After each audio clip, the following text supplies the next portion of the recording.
Saka zvadaro mukomanashi gurupu rangu riya randaifamba naro rataita zvechiroyi vakasvika pakundifosa kuti ndidyise murume wangu, nokuti izvi vaizviitira kuti kana ndikange ndadyisa murume wangu chose chandinenge ndichiita haazvioni kuti ndiri kukanganisa kana kuti pane zvandiri kuita. Saka vakandiudza kuti ndinofanira kutora vhudzi rangu rekuzasi ndotora ropa rangu rekupiriyodhi, then kana ndadaro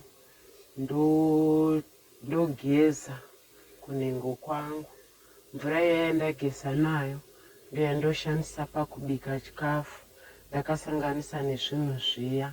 Saka ndakaita sekudaro sematsanangura vakanga vandiita, nokuti vakatondifosedzera kuti it's a must kuti ndizviite kuitira kuti murume wangu hapana chimwe chinhu chaizosuspekta chandinenge ndaita.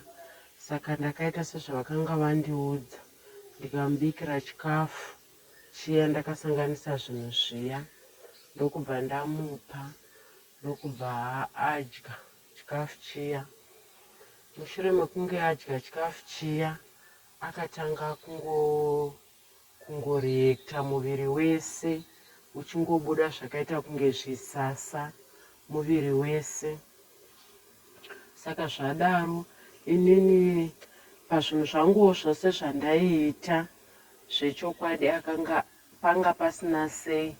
Ndakangomuudza kuti ndawana basa mubhawa, hana chaakambotaura, akangoti enda hako ndichinoshanda mubhawa.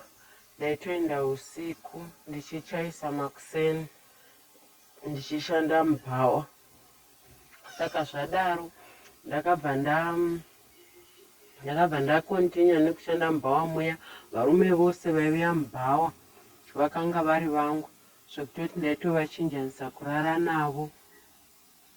Dzimwe dzenguva ndaiti kana ndachaisa ndabva kubasa ndogeza ndokwira kombi ndoenda kutauni ndichinoita zvemaponogirafu. Hapana chaimbondibvunza. Ndichidzoka ikoko ndouya ndogadzira ndoenda kubasa manheru, zvekutoti dzimwe dzenguva ndaitoshayiwa kana nguva nemhuri yangu ndichingoita mabasa iwawo erima. Saka zvadaro murume wangu akabva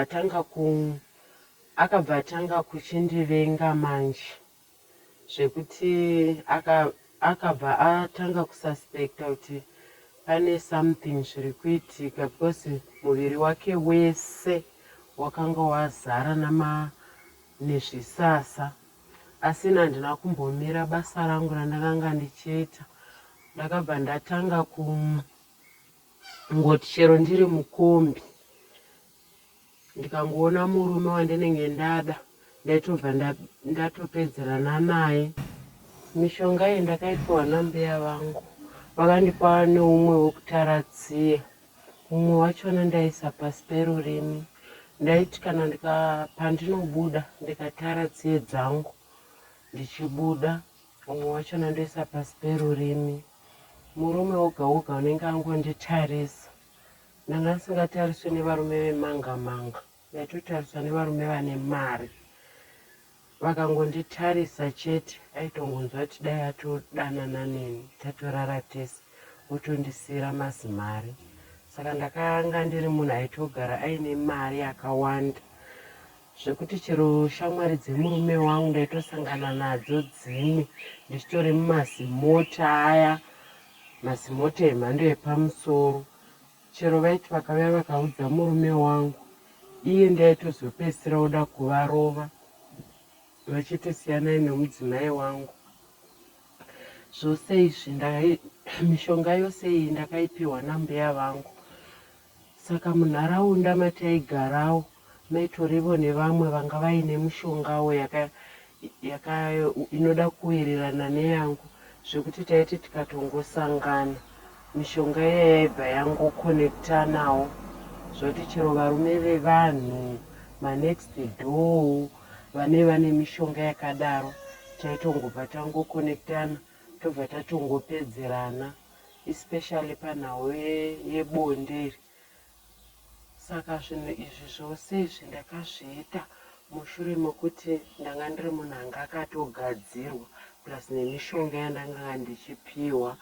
Ndokuzoti ndagara ndakabva ndazojoinawo zvemanjusu.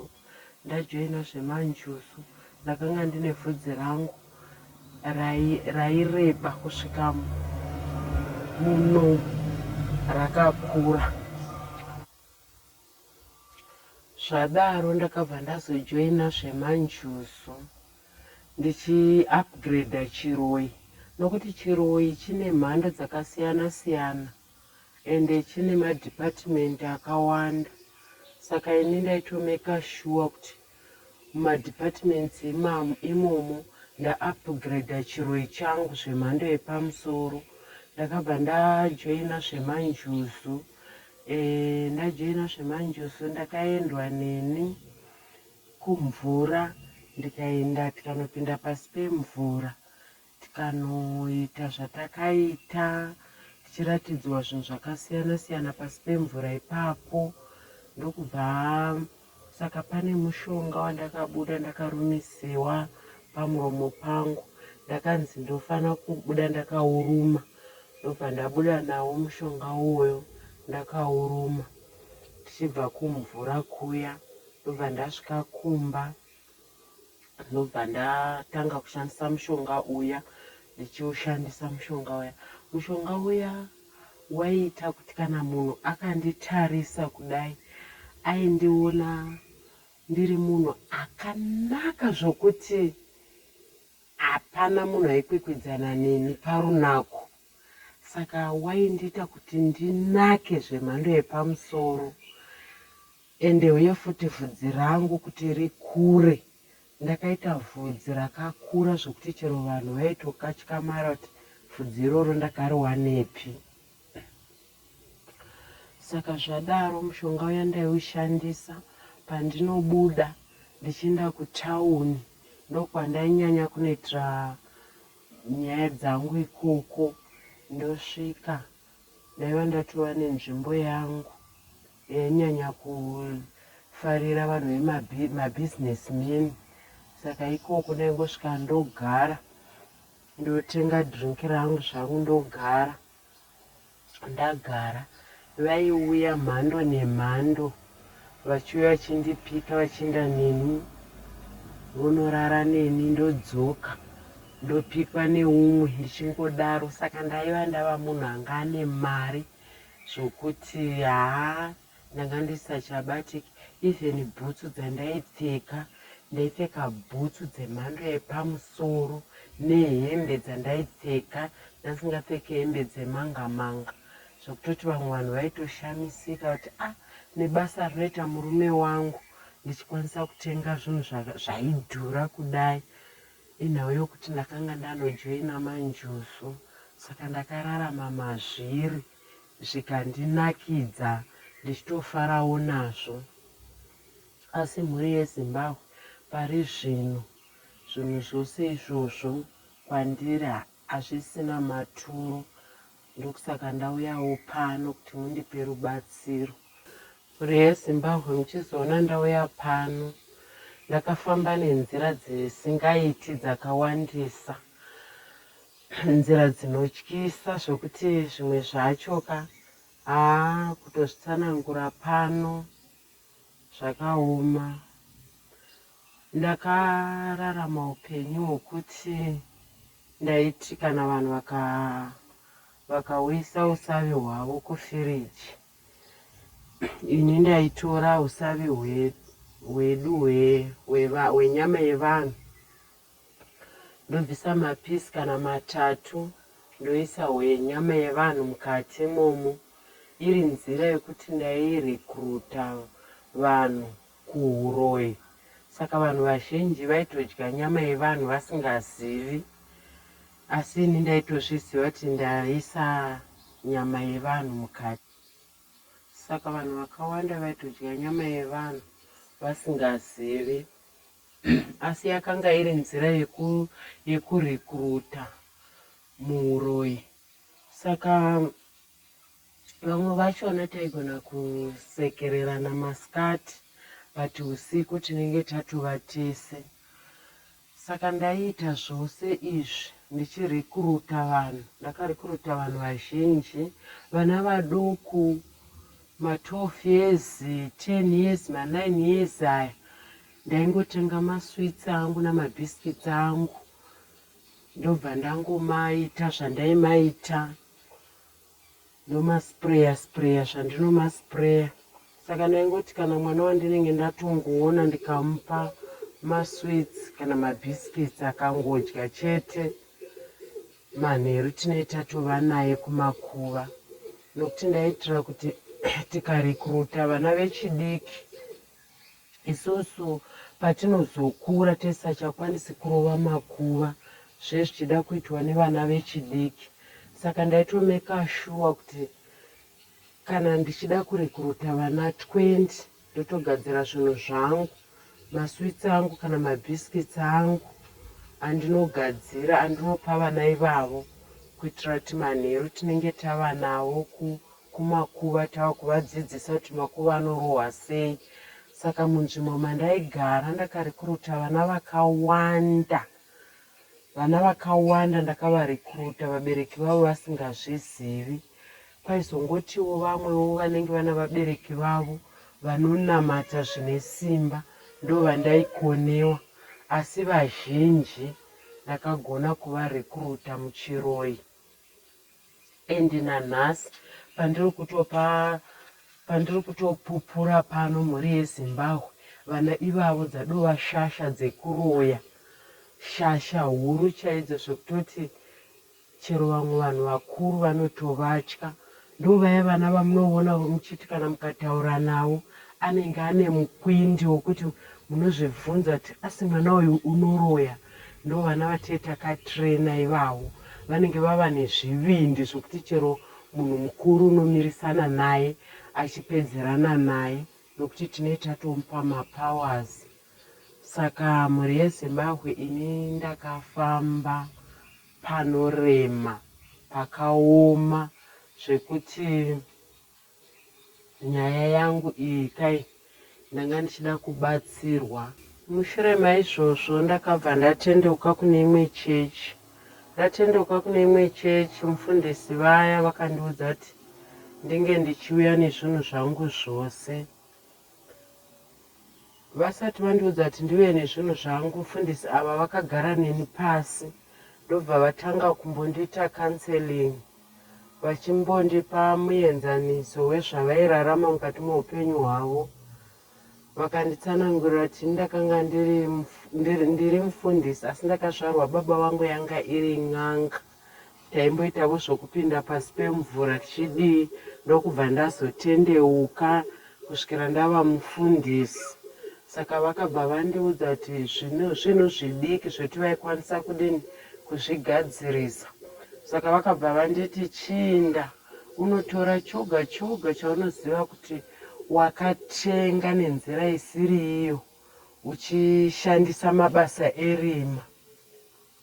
Saka ndakabva ndaenda ndikanotora zvinhu zvose kubvira masofa, mibhedha, makichen unit, ndiro, hembe, zvose ndakatora ndikaunganidza zvikaenda zvikanopisiwa, zvokuti ndakasara ndisina kana hembe. Ndakatobatsirwa nevanhu vomuchechi kuti ndiwane hembe dzokufuga, nokuti hembe dzangu dzose ndaidziwana nenzira isiri iyo. Saka zvadaro mumba makasara musina kana chinhu. Zvinhu zvose zvaenda zvikanopisiwa, zvokuti pari zvino tiri kutomwira tii muzvigaba zvedovi. Vana vangu ndo mandiri kutopira tii muzvigaba zvedovi. Hatina kana chatinacho, kurara tiri kutorara pasi, kutowaridza saga chairo, kutorara pasi. Saka ndiri munhu uya wakasara asina kana chinhu. Zvinhu zvangu zvapisiwa kudaro, mufundisi havana kuzoita nguva vakabva vangoita sudden death. ndokubva vatofa. Apa vasati vapedza process yokuti vandibatsire zvinhu izvi zvibve zvapera. Chikwata changu chiya chiri kungouya chindiataka. Dzimwe nguva ndogona kumuka ndowanika mwana ari panze, kana kuti ndogona kuti ndichimuka ndowanika panze pakazara mazizi, kana kungomuka padhoo pane dutu retsvina isingambonzwisisiki kuti itsvina yechii. Saka vanhu vaya vachiri kundiataka zvine simba. Saka mhuri yeZimbabwe ndokusaka ndauya pano. Ndazama kufambawo kumaprofita mamwe andinofamba. Vamwe vanongoitawo zvomboti zii kwenguva diki diki zvotanga futi. Saka ndatambura. Ndauyawo pano kuti mhuri yeZimbabwe muzondibatsira, nokuti pandakafamba napo pakareba uye panorema. Ndakaita mabasa ose anonyangadza echiroyi. Saka ndanga ndichingoti kana pane vanozivavo vanobatsira, unogona kungondibatsirawo kuitira kuti upenyu hwangu nevana vangu tinge tiri safe. Noti pari zvino chero ndichifamba ndikangosangana nechikwata chiya vanenge vachingondithreatena, ende manheru vanenge vaneni. Ndichiratidziwa mazinyoka taishandisa, dzimwe nguva ndinenge ndichitomaona akamonera pavana vangu. Saka mhuri yeZimbabwe ndiri kurarama upenyu hunorwadza.